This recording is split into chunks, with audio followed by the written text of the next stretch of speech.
BTR প্ৰধান ডাঙৰীয়া আহি আমাৰ এই জনসাধাৰণক নিৰ্বাচনী প্ৰচাৰ ইতিমধ্যে শেষ হৈ আহিছে আৰু এতিয়া আমাৰ কিছুমান সভা মই বিশেষ ঠাইবিলাকত এটেণ্ড হৈ আছোঁ। মুখ্যমন্ত্ৰী ডাঙৰীয়া আমাৰ যোৱাকালিও দুটা ডাঙৰ সভা ইয়াত এটেণ্ড কৰিছে, অহাকালিও আমাৰ আছে। বিটিআৰ অঞ্চলত এইকেইদিন নিৰ্বাচনী প্ৰচাৰ চলাই যিটো দেখিলোঁ, সকলো জাতি জনগোষ্ঠী সকলো ধৰ্মৰ লোক সঁহাৰি আছে আৰু সকলোৰে সমৰ্থন আছে।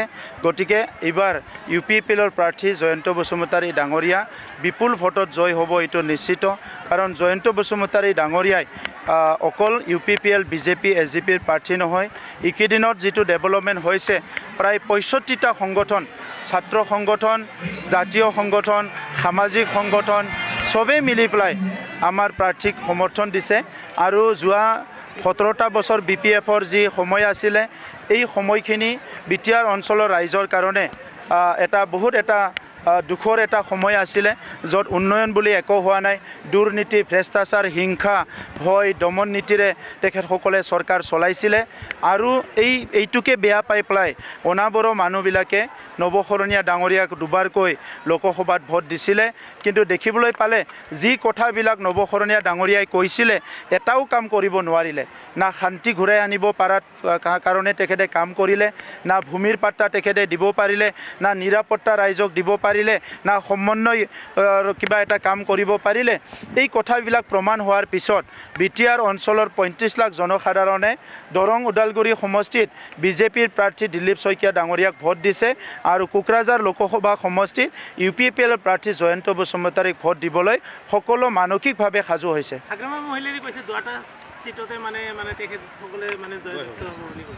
চাওক, হাগ্ৰামা মহিলাৰ কথাটো এতিয়া বহুত কয় মানুহবিলাকে। হাগ্ৰামা মহিলাৰ যাদু লাঠিডাল ভাঙি গ'ল, নাঙলো ভাঙি গ'ল, যাদু লাঠিডালো ভাঙি গ'ল। এতিয়া হাগ্ৰামা মহিলাৰ একো ইয়াত ৰোল নাই। আপুনি চাওক কোনটো সমষ্টিত তেখেতৰ মানুহ আছে, মানুহটো নাই। জয় মুছাহাৰী জইন হ'ল, চন্দন ব্ৰহ্মৰ নিচিনা মানুহ জইন হ'ল, আৰু আধা BJPত গ'ল, আধা আমাৰ তাত আহিল। গতিকে আৰু ক'ত আছে মানুহ? আজি আমি শক্তিশালী হৈছোঁ, BJPয়ে শক্তিশালী হৈছে, কাৰণটো হ'ল তেখেতৰ মানুহবিলাক চব গুচি গৈছে।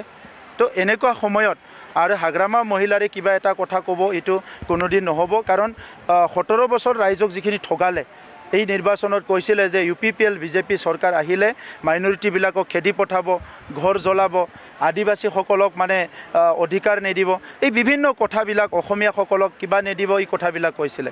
আজি কিন্তু এইবিলাক মিছা বুলি প্ৰমাণ হোৱাৰ পিছত সকলো ৰাইজে সংগঠিত হৈছে যে আমাক নৰেন্দ্ৰ মোদী ডাঙৰীয়াৰ এটা মৰম লাগে আৰু নৰেন্দ্ৰ মোদী ডাঙৰীয়াই তৃতীয়বাৰৰ কাৰণে প্ৰধানমন্ত্ৰী হ'বলৈ গৈ আছে।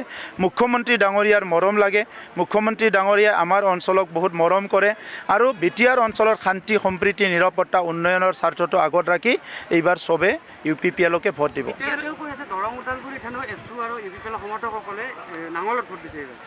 দৰং ওদালগুৰিত BPFৰ মানুহবিলাকে পদুম ফুলত ভোট দিছে। তাত চবেই জানে আগতো 3বাৰমান জিকা নাই, এইবাৰতো জিকাৰ কোনো চান্সেই নাই।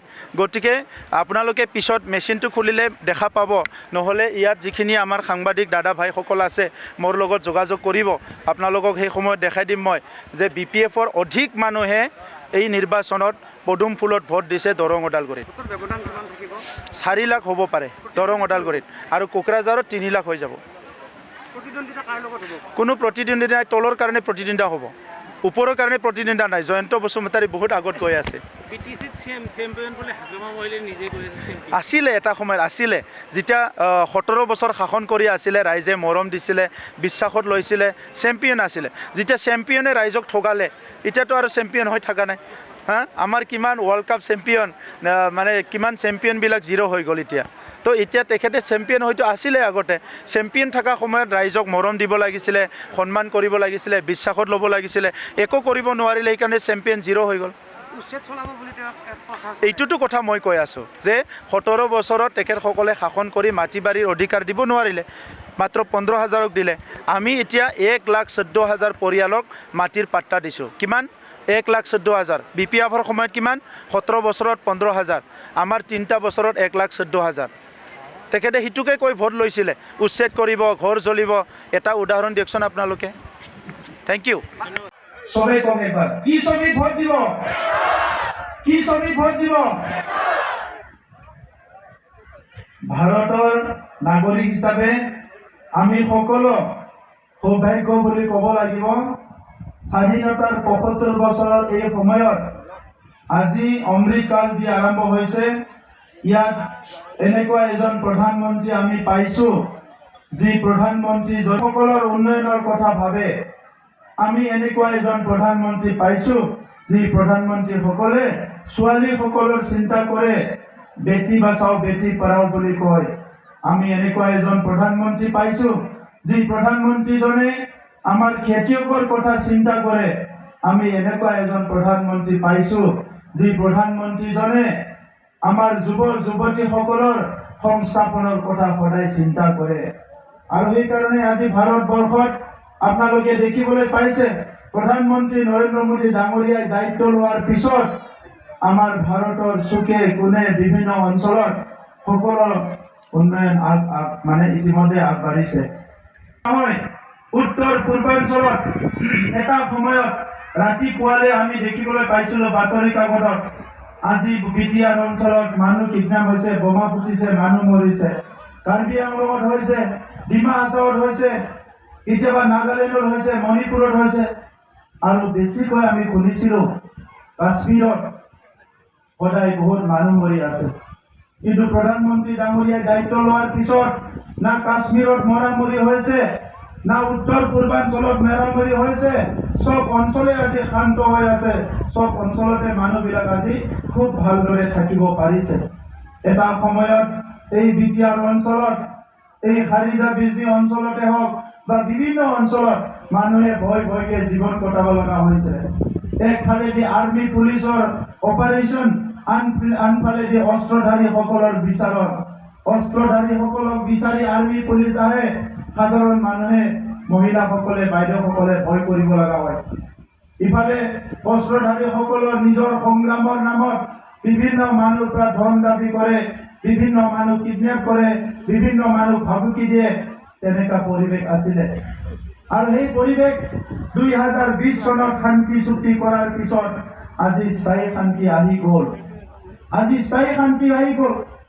এই শান্তিৰ কাৰণে বিটিআৰ অঞ্চলত আজি বিভিন্ন জাতি জনগোষ্ঠী আমি সমন্বয় একেলগে বসবাস কৰিব পৰাৰ পৰিৱেশ আহি গ'ল। এখন ভয়ভীত ৰাজনীতি কৰা আৰু কোনো এটা শান্তৰ পৰিৱেশ সৃষ্টি কৰিবলৈ মন নোযোৱা, ইয়াৰ কাৰণে বিটিআৰ অঞ্চলৰ মানুহে ভয়কে জীৱন কটাব লগা হৈছিলে।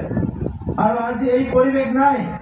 ১৭ বছৰত যদি ইচ্ছা কৰিলে হয়, হাগ্ৰামা মহিলাৰী আৰু নাঙল পাৰ্টীয়ে বিটিআৰ অঞ্চলত শান্তি আনিব পাৰিলেহেঁতেন। এই সময়ত আমাৰ কাউন্সিলত নাঙল পাৰ্টীৰ চৰকাৰ আছিল, দিছপুৰত নাঙল পাৰ্টীৰ সমৰ্থনত কংগ্ৰেছ চৰকাৰ আছিল, আৰু দিল্লীতো নাঙল পাৰ্টীৰ সমৰ্থনত চৰকাৰ আছিল। দিল্লী, দিছপুৰ আৰু বিটিচি লগ লাগি ইচ্ছা কৰিলে বিটিচি অঞ্চলত শান্তি স্থাপন কৰিব পাৰিলেহেঁতেন, কিন্তু তেখেতসকলে চেষ্টা নকৰিলে। আৰু সেইকাৰণে এই ১৭ বছৰত মানুহে যি ভাবিছিলে এইটো নহ'ল। কিন্তু প্ৰধানমন্ত্ৰী নৰেন্দ্ৰ মোদী ডাঙৰীয়া, মুখ্যমন্ত্ৰী ডক্টৰ হিমন্ত বিশ্ব শৰ্মা ডাঙৰীয়া আৰু আজি আমাৰ বিটিআৰ চৰকাৰ মিলি পেলাই আমি এই অঞ্চলত স্থায়ী শান্তি ঘূৰাই আনিলোঁ। নিৰাপত্তা লাগে। ঘৰখনে, গাঁওখনে মানুহৰ সবচে নিৰাপদ জাগা, নিৰাপদ ঠাই। কিন্তু আমাৰ ঘৰখনত, গাঁওখনত এটা সময়ত নিৰাপত্তা নোহোৱা হৈছিলে। এইকাৰণে আজি প্ৰধানমন্ত্ৰী ডাঙৰীয়াক কৃতজ্ঞতা জনাই, প্ৰধানমন্ত্ৰী ডাঙৰীয়াক ধন্যবাদ জনাই, আহি থকা নিৰ্বাচন অহা ৭ তাৰিখত যিটো হ'ব, আমি চবে মিলি ট্ৰেক্টৰৰ ছবিত ভোট দি জয়ন্ত বসুমতাৰী ডাঙৰীয়াক জয়যুক্ত কৰি দিল্লীলৈ পঠাব লাগিব আৰু প্ৰধানমন্ত্ৰী ডাঙৰীয়াৰ হাতটো শক্তিশালী কৰিব লাগিব। এই প্ৰধানমন্ত্ৰী ডাঙৰীয়াৰ হাত শক্তিশালী কৰাৰ কাৰণে আমি কোকৰাঝাৰ লোকসভা সমষ্টিৰ পৰা জয়ন্ত বসুমতাৰীক জয়যুক্ত কৰাব লাগিব। যোৱা 10টা বছৰ নৱশৰণীয়া ডাঙৰীয়া MP হৈছিলে আৰু সেই সময়ত বিভিন্ন অনাগৰ মানুহে ভোট দিছিলে। সকলো আশা কৰিছিলে যে বড়োসকলৰ দ্বাৰা ডেভেলপমেণ্ট নহ'ল, নৱশৰণীয়া ডাঙৰীয়াই ডেভেলপমেণ্ট কৰিব।